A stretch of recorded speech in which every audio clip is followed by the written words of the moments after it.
You never know which way he's going to turn. No signals. It's always guesswork. Let's bring Brian up in front of me.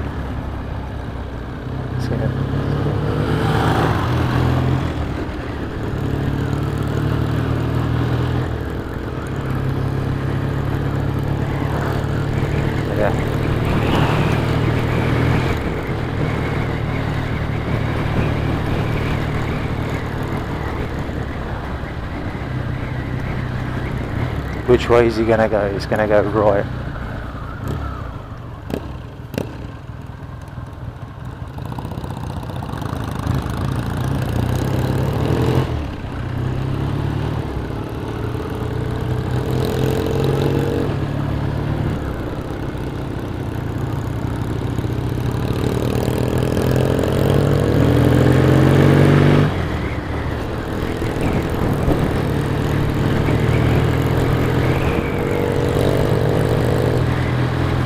Keep looking for another gear. Could do with another gear.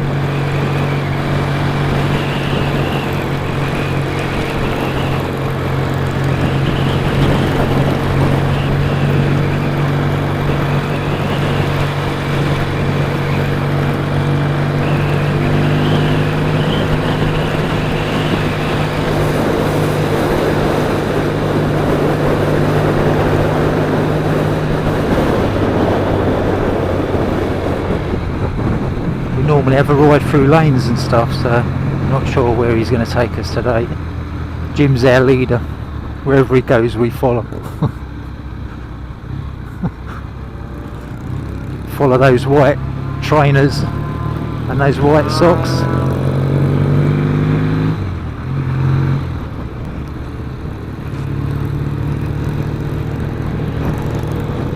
He's not got his goggles on today, I don't think, so we don't have to keep stopping and picking them up.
A lot of traffic for a Sunday, this is.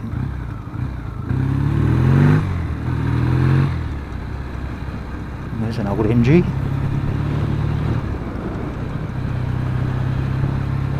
Broken down by the look of it.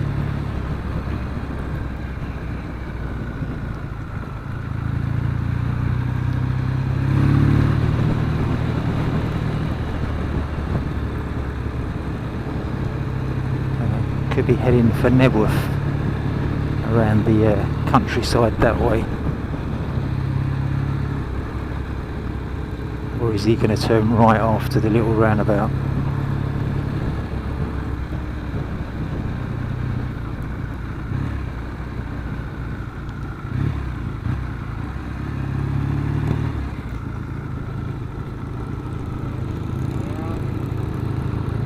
Yep, that's where he's going.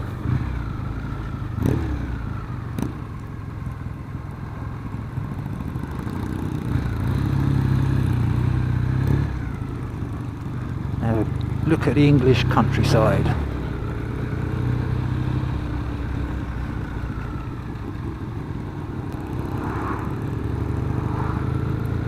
Can't believe the amount of cars that are driving around on a Sunday.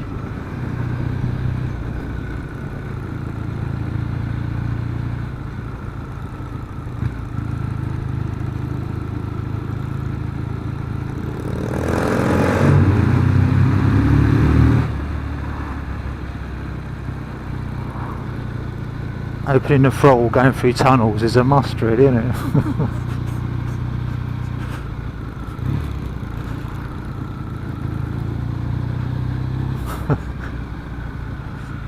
Why? A bunch of kids we are. A bunch of late 50s, all of us three. Jim's nearly 60. He's the old fart in front.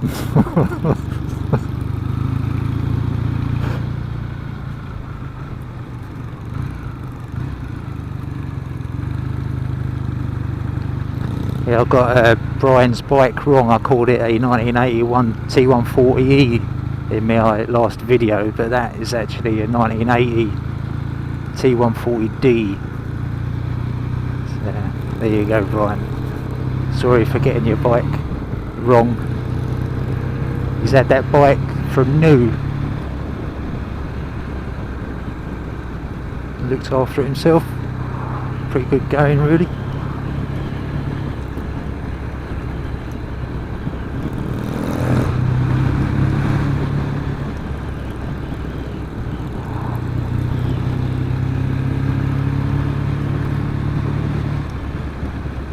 I think Jim's A10 is 1952. I'm not quite sure on that. I can't remember now. I know he's got a Harley.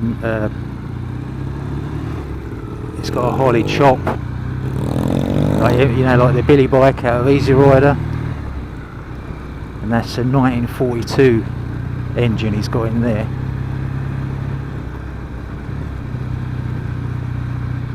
Still goes like a good one. A few oil leaks, but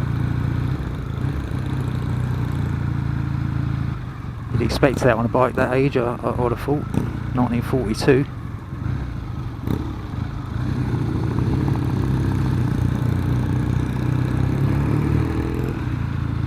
A whole load of cars behind me.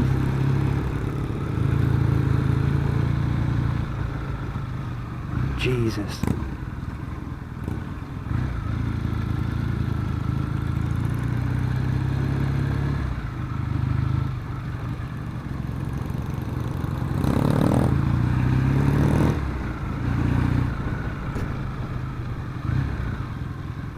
If you're scared to drive through lanes,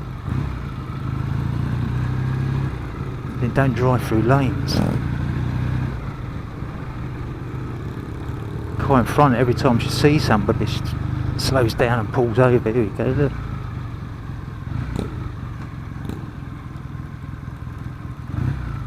Somebody that don't know the width of their vehicle.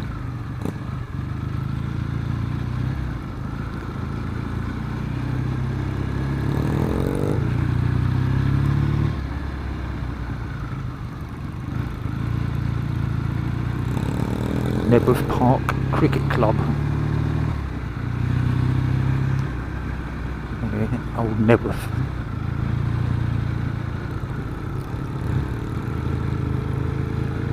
I think Bob FM radio station is round this corner. Just in that building there, I think it is.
riding around lanes is pretty cool, really. I mean, the only time I suppose the worst time of riding around the lanes is just after winter, in the springtime, and you get a lot of gravel in the roads.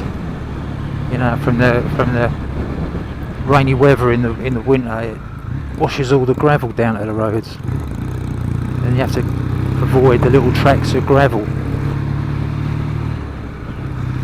But this time of year, it's pretty good. It's pretty good roads. Don't have to worry too much about cars coming the other way. You've got plenty of room. Tractors don't really care. Yeah, it's this little gravel road there. I don't know if you can see that in the camera. I've done a lot of road works as well, not so long ago, and here all the roads are just full of grit. But it looked a lot worse than what it actually was.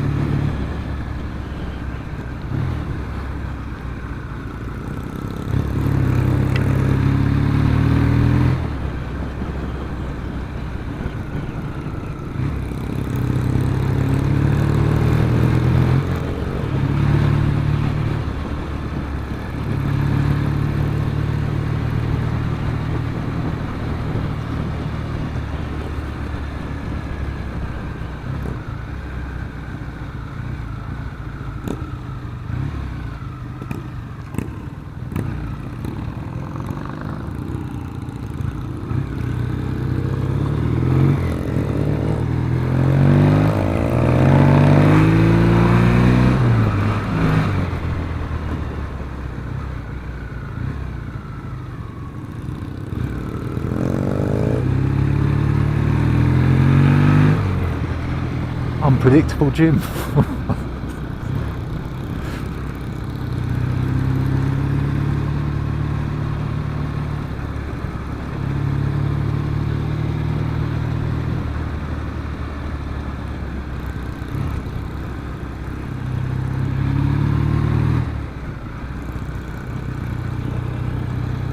Looks like a nice place.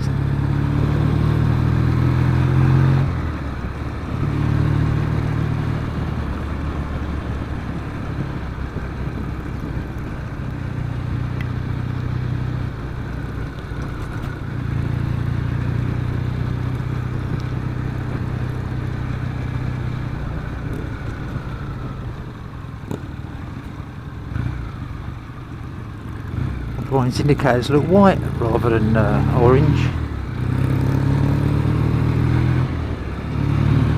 Strange.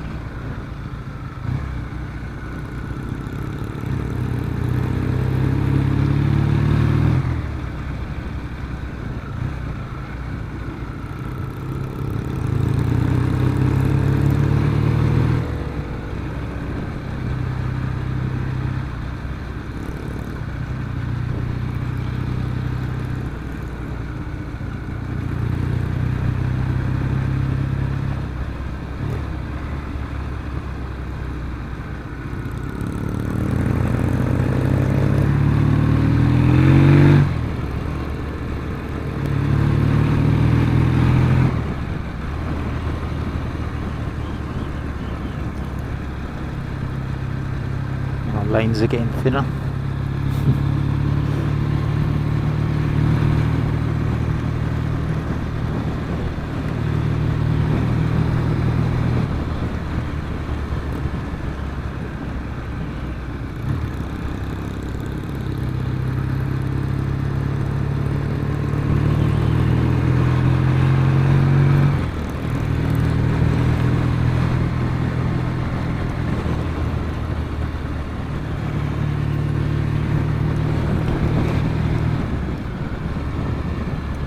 I've been debating whether to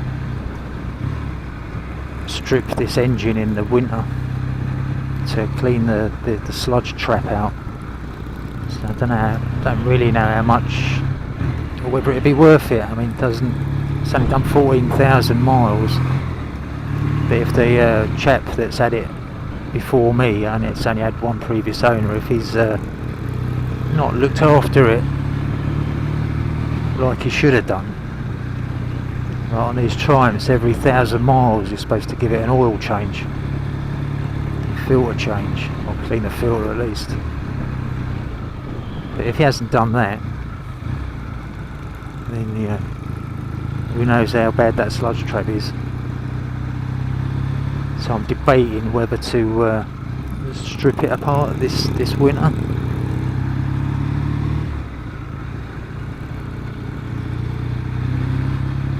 I'm not sure if I really want to be honest. Maybe next year. Maybe have a project next year and do it.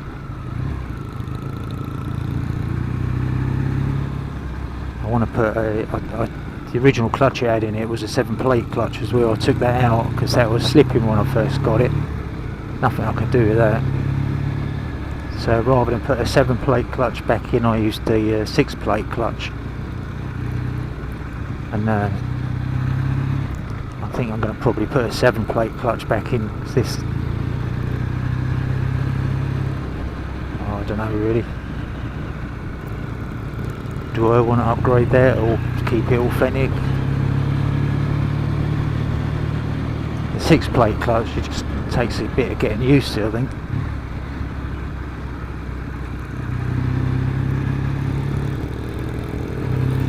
I'll tell you what I did when I rebuilt the bike.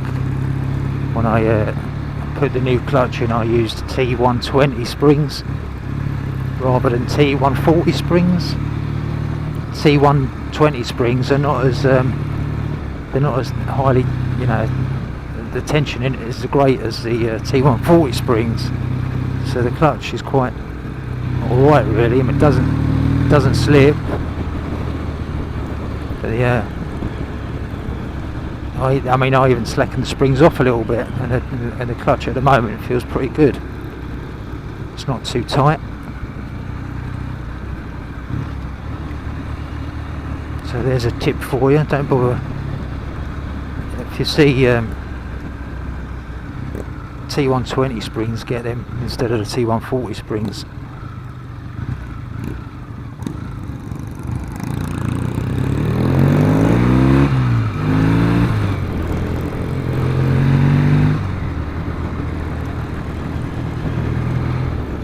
What I have found about this this bike compared to the Jap bikes, and this is a lot lighter than Jap bikes, but what I have noticed is the position of the gear selector is probably about an inch further forward than any of the Jap bikes that I've ridden. So for comfort in changing gears on this, you have to lift your foot off the foot peg,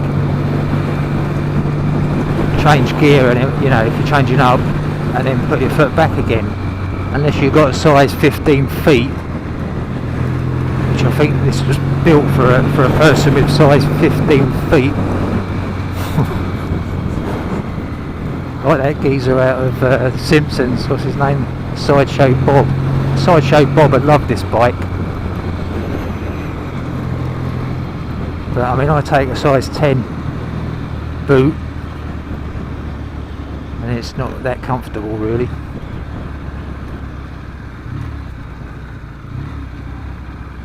Get a lot of cyclists through the lanes as well. You have to keep your eyes open for these people. Unpredictable. Looks like we're going right then.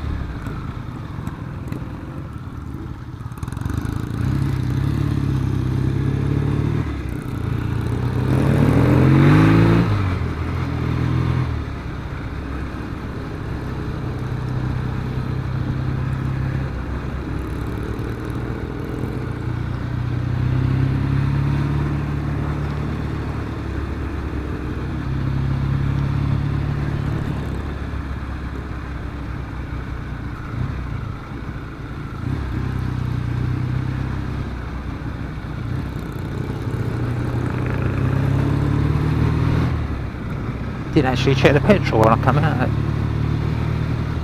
Forgot all about that. Still runs out. Always a reserve.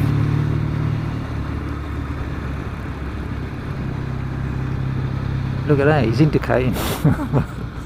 As a one-off. I'm glad I got that on camera.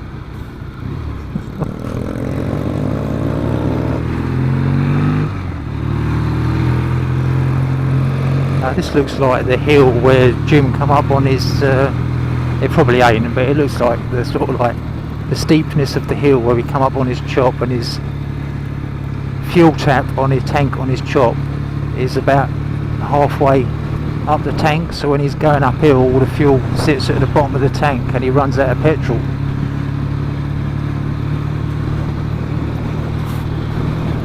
He's done that a few times, or the battery would go flat.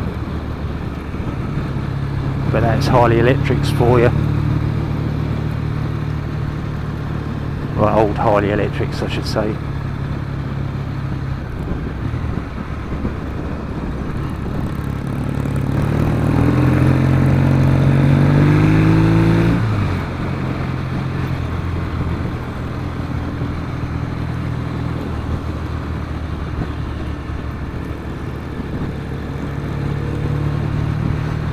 I don't know how he knows all these lanes. He used to drive a lorry, so I presume he's been up and down all these places for his line of work that he used to do. I won't mention what he used to do. Won't embarrass him.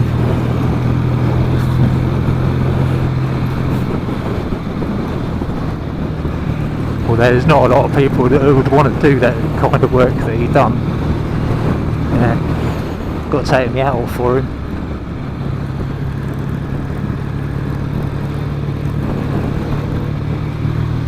I mean, if you're watching this, to see if you can guess what his job was. Be on the road all day, backwards and forwards, with a lorry and a pump. There you go. There's a clue for you. There was a pump on the lorry.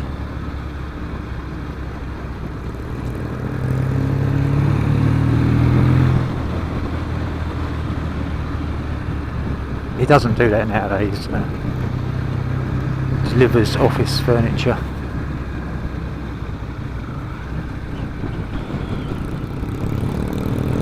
Brian delivers hospital equipment.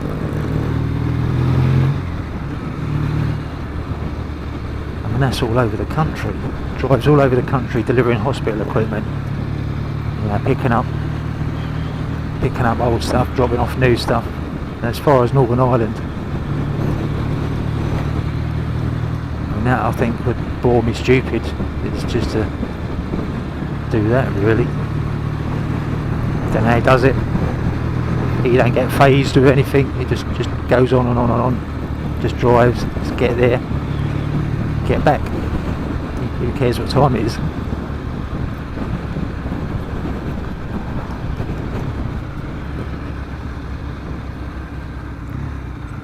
Going on here.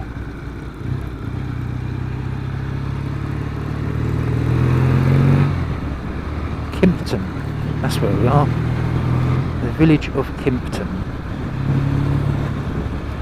Blimey, I used to drink in Kimpton years and years ago.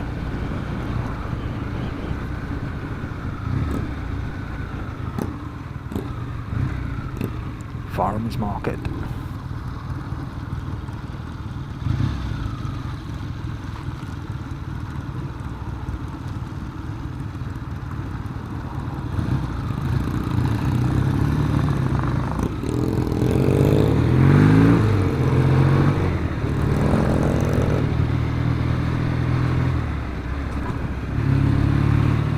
Drains. Good old boy letting us out like that.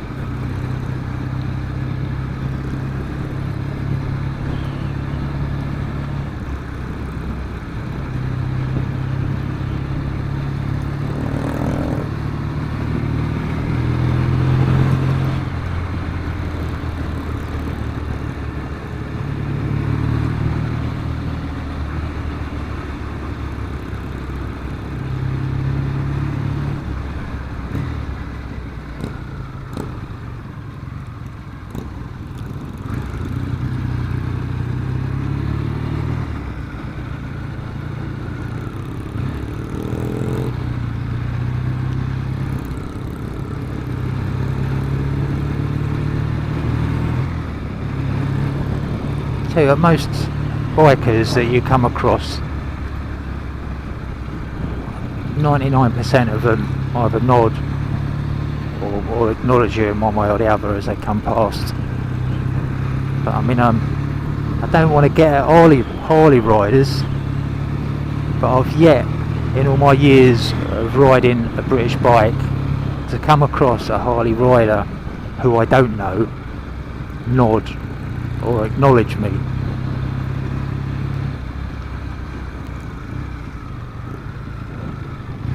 I mean, my two mates ride Harleys, and I mean they're not like that at all really, but that's probably because they know us.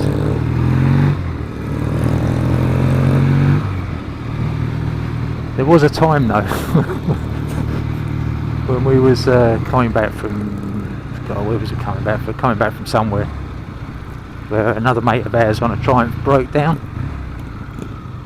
and then the two mates on Harleys rode past smiling rather than stopping, so there you go with that one. I thought it was quite funny actually.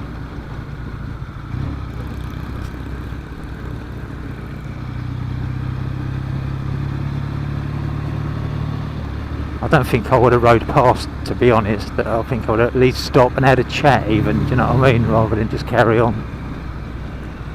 I mean, that's what I'd do. I mean, that's what bikers should do, really. I mean, there was a chap on the A1 the other day. I come out of Hatfield Tunnel, coming back from work, and there was a chap on a bike sitting on the side of the road. So rather than go straight past, I stopped, pulled over, asked him if everything's all right. Did he need anything? Did he want me to contact anybody?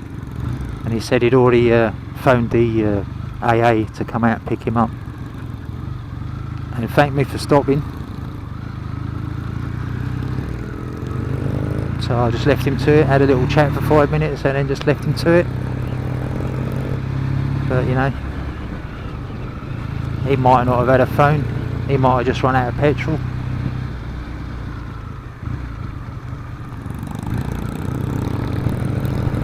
So I reckon, you know, if you're riding past another biker and he's broke down, yeah, do stop. It might be something really simple. And if you can't fix it, you can't fix it, can you?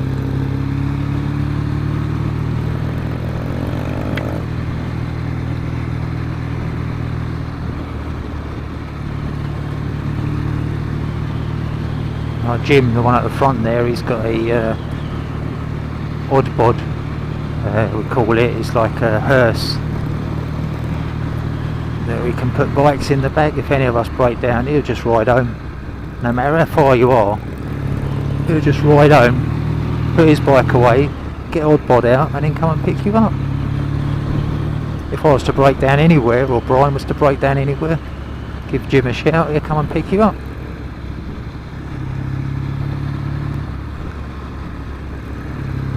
I'd do the same if I had the van. I'm sure Brian would do the same.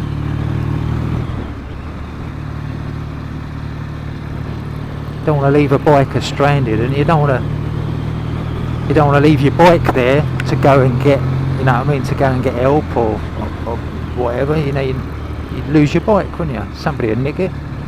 You come back and you'd be half of it missing.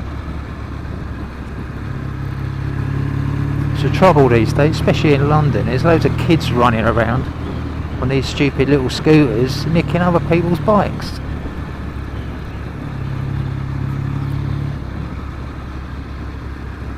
I mean, no doubt eventually that's going to give all of us a bad name, but they keep doing that.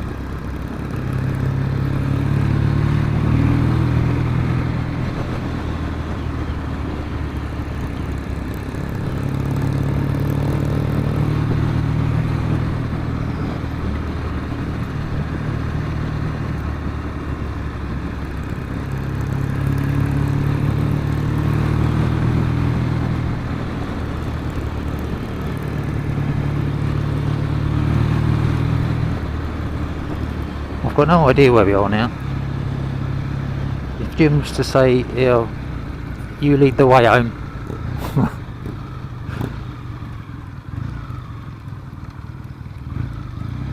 Bayswater.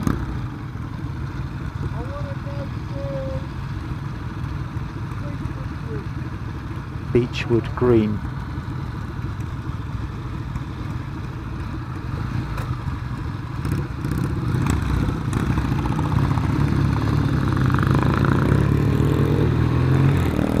Why does that name sound familiar? See this lane here, there's a whole track of gravel in the middle.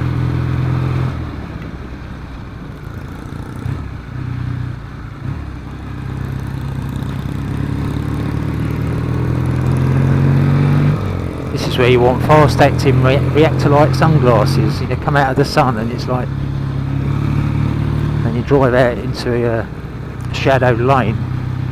Like, what? I can't see where I'm fucking going. It's not too bad. Get off the gravel. There.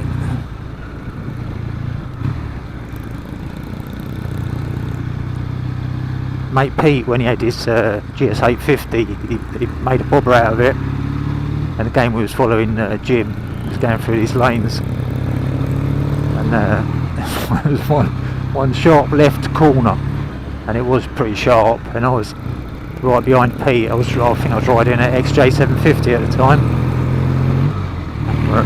We were going quite fast, and all of a sudden this sharp left bend come up, and we couldn't take it in time, and the pair of us, well Pete especially, ended up on the bank on the other side of the road, going round like the wall of death, which I thought was quite funny to watch.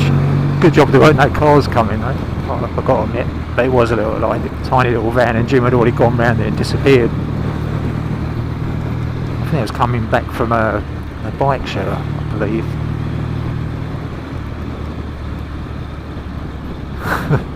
Yeah, it was funny. See, there's times like that you need a camera.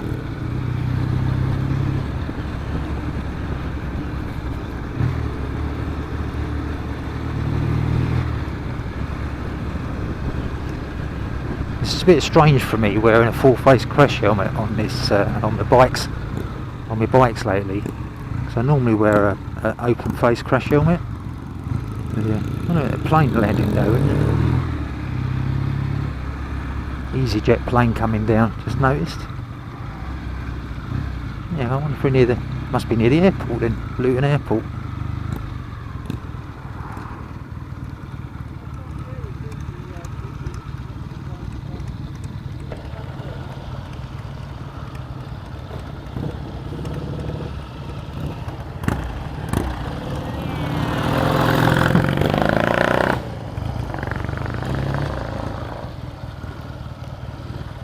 Make use of the bank.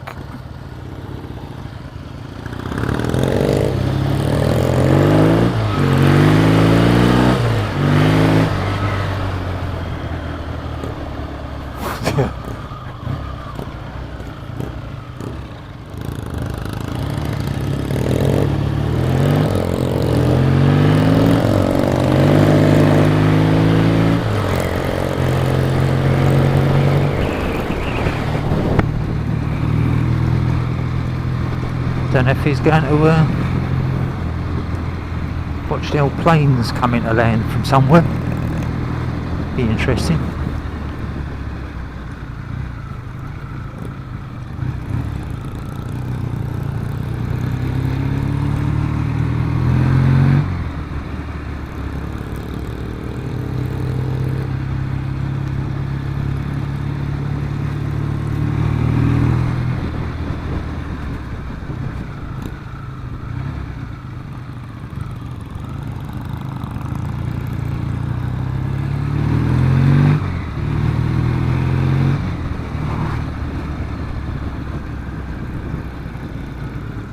Looking for somewhere to park, maybe.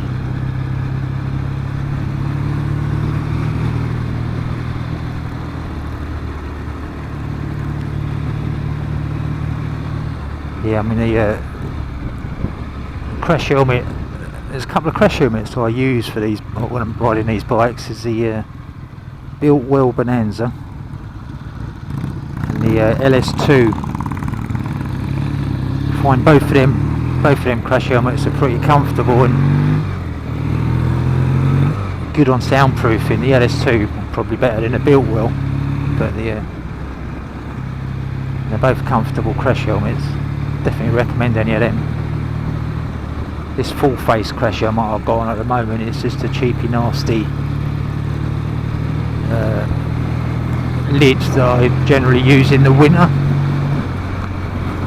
but as it's got the camera mount on it, I thought I'd use it today. So it's a bit, just feels a bit weird wearing a full face lid in the summer to me. Probably safer, but you know, Brian always wears a full face, Jim always wears an open face, same as me really.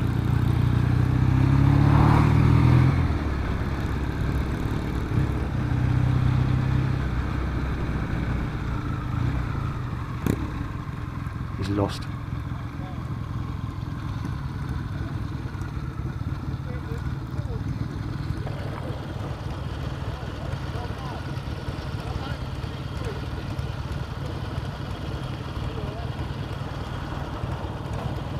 Learning to lip read.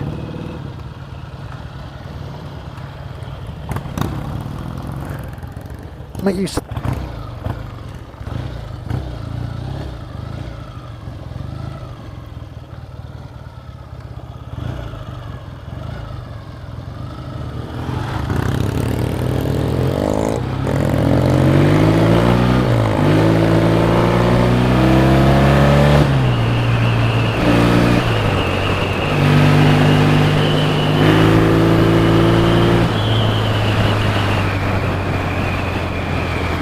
This thing's got some pull in it, it's fucking amazing. The torque in this engine is unbelievable.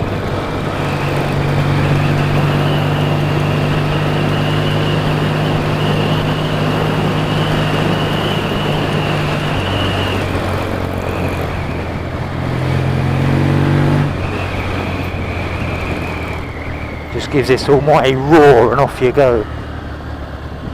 Love the sound of this thing.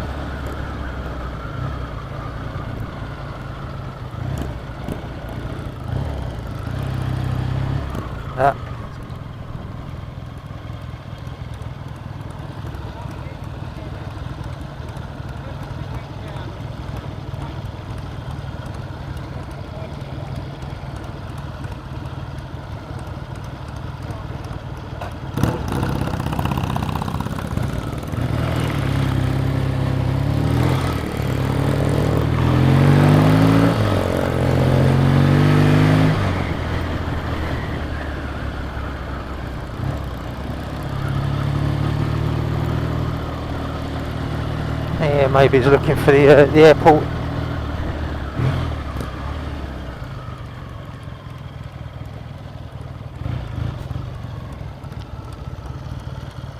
Oh yeah, it's the end of the runway.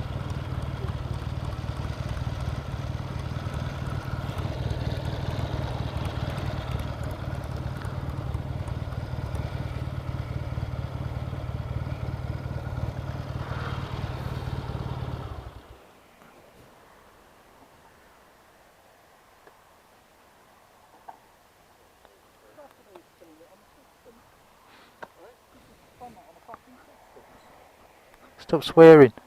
Yeah, there's my Triumph and there's Brian's Triumph, and Jim's still trying to put his on the centre stand, which is knackered.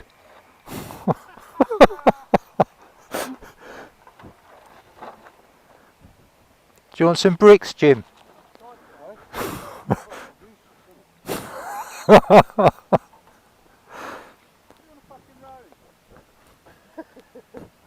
Yeah, look.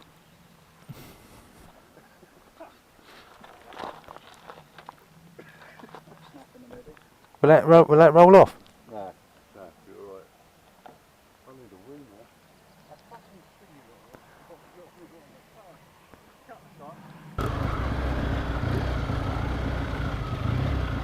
there. Wandon End. Never even heard of that place. Wandon End.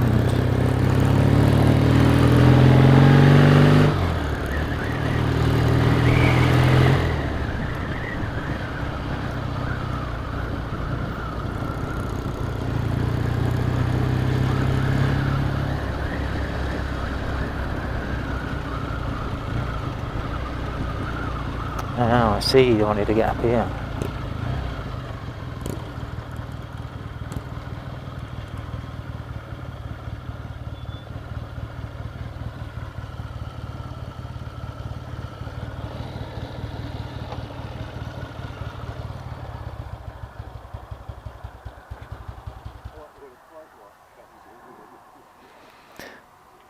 Yeah, that's strange. I think I might have run out of petrol.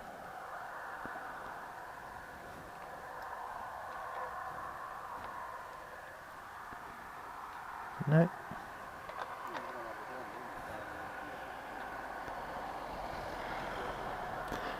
Might be on, need to go on reserve, I think. That's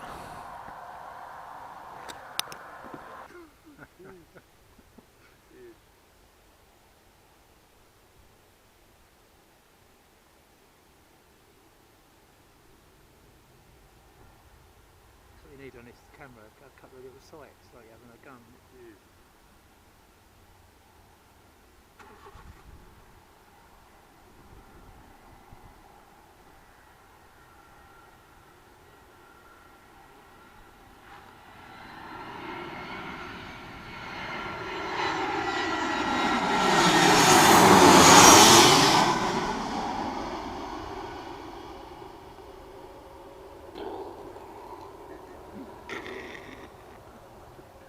The luggage comes flying.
That bag just reminded me of a time riding back from Hitchin when Jim was on his Billy Bike chop, and he had a load of kitchen towels stuffed where his push rod tubes were to soak up the oil, because it had a bit of an oil leak there. And I was on a Triumph America at the time. And as we're going along the Hitchin Stevenage bypass, all the kitchen towels decided to fly out, and I was right behind him, and they wrapped basically when they come off of his bike, they opened out like a kite, and I run straight into them, and they wrapped themselves around my front windscreen. So it basically stuck to my front windscreen flapping either side. When I went to try and remove it, I pulled them off the windscreen and they wrapped around my wrist, for the amusement of Brian behind me watching what was going on. It was quite funny. It was a good job it didn't actually wrap around my crash helmet or my face. I think I would have panicked then.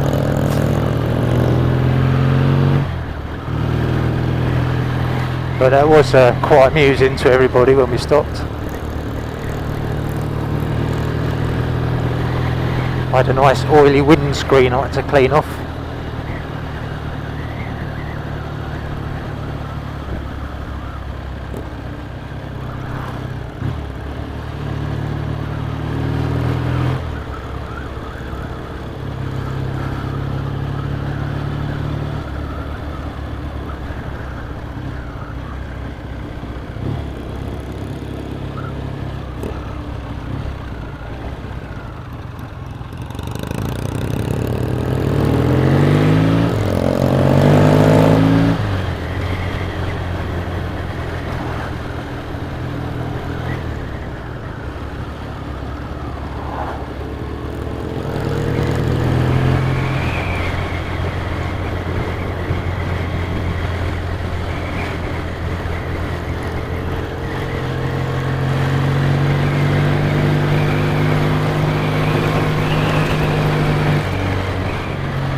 When you ride a Yamaha XS 650 or the XJ 750 and you get on a Triumph Bonneville, you can really notice how bad the brakes are on a Triumph compared to the brakes on the Yamahas.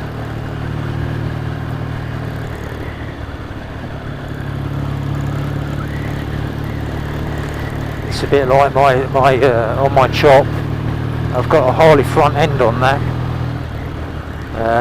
with a Sportster caliper, and on that, I mean, it's had a new disc as well, which probably don't help. Disc probably needs wearing in, but the brakes are pretty shit on that as well. Well, the back braking is really good. It's an old XS 650 drum brake back wheel. Can't go wrong with that. And it's like my XS 750. That's got a drum brake on the rear as well. And you can quite easily lock that up just by putting a bit more pressure on the foot brake. But as for disc brakes compared to drum brakes, I think I'd prefer a drum brake any day, especially on the back.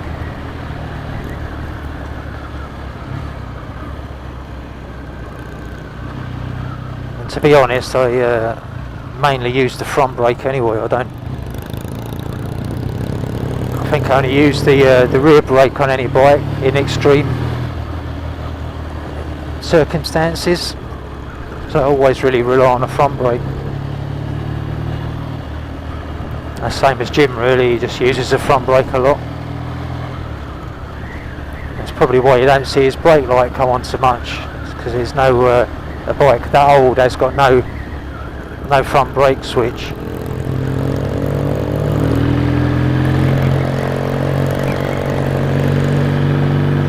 When I restored this, in the right hand switch gear, there's a silly little plastic plunger thing that you use for the brake light switch. Really bad design. So what I done is I redone the front brake pipes using the T140D idea, because there's an electronic switch in there, so I used that. It's much easier. and I just stripped out all the brake light switch wiring on the front brake in the controller itself, and wired up the pressure switch as my brakes. It's much easier. It's a lot cheaper as well if you look at the prices of the right hand switch gear if you was trying to buy a new one of them, compared to a little brake light switch, a little electronic one or hydraulic one.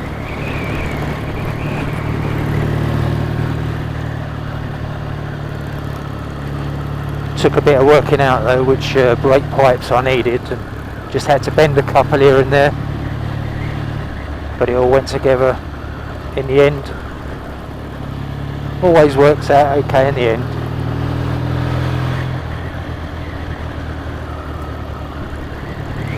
There's a lot of bits and pieces that I bought for this that you need to look out for on eBay really. I mean, there's a lot of third-party parts from China. Don't bother with parts from China or India. Forget all that rubbish. Just keep looking for the original parts. When they're all, buying original is a lot better. I found a lot of the foreign parts are really substandard and they don't fit together properly, or they're slightly too big or slightly too small. Like my back brake caliper, the brake pipes for that, I bought third party make on them, and they wasn't even the right size. It's like half-inch out when you put it all together. So I had to scrap that idea, scrap them, and just buy the proper part.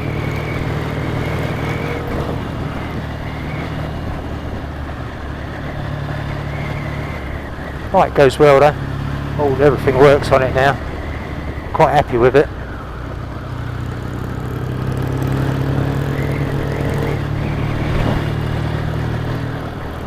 Another annoying thing was the way the clutch cable goes on these Triumphs, where you've got the headlight switch on the top of the headlight. When you route all the clutch cable through where it's supposed to go, if you don't tie wrap it up and keep it out of the way of the light switch, every time you turn the handlebars, you turn the lights on. You used to hook under the switch and turn the lights on. That was quite annoying. And again with the clutch cable, I bought on eBay. I bought a cheap old clutch cable. You'd think a clutch cable is just a clutch cable, but when you buy a cheap one, you notice a difference, and how stiff it is compared to one that costs you twice as much. It's much easier to pull. It's easier to route as well. So that's my advice. If you're going to restore a bike, then restore it with some decent parts and don't go cheap. It'll work out much better in the long run.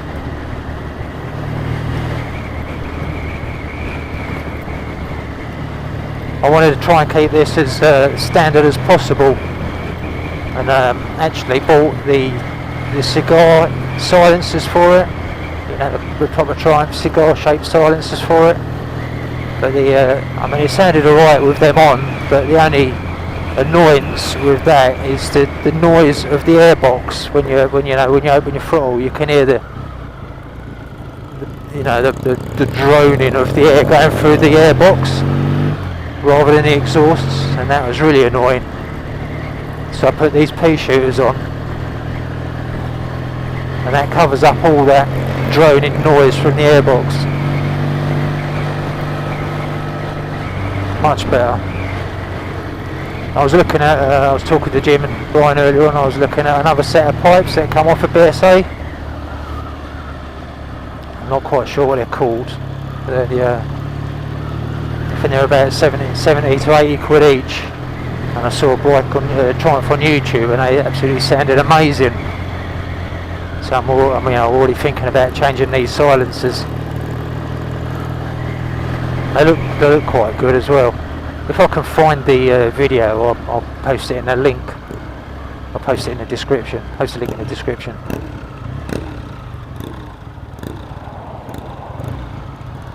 It looks similar to what he's got on his A10 there. but they're more tapered.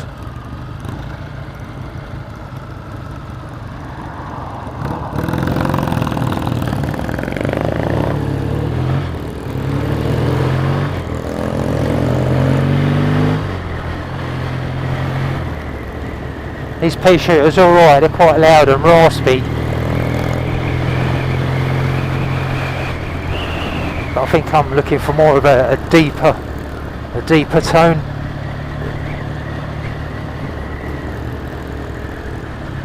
I'm not sure how well this camera will pick up the sound of the bikes in front, but the DSA sounds lovely.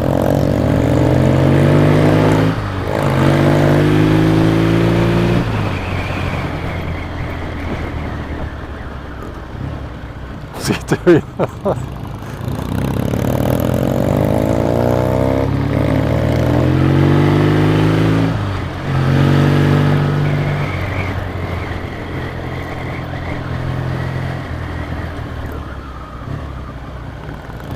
Yeah, use the foot brake for the first time today there, I think.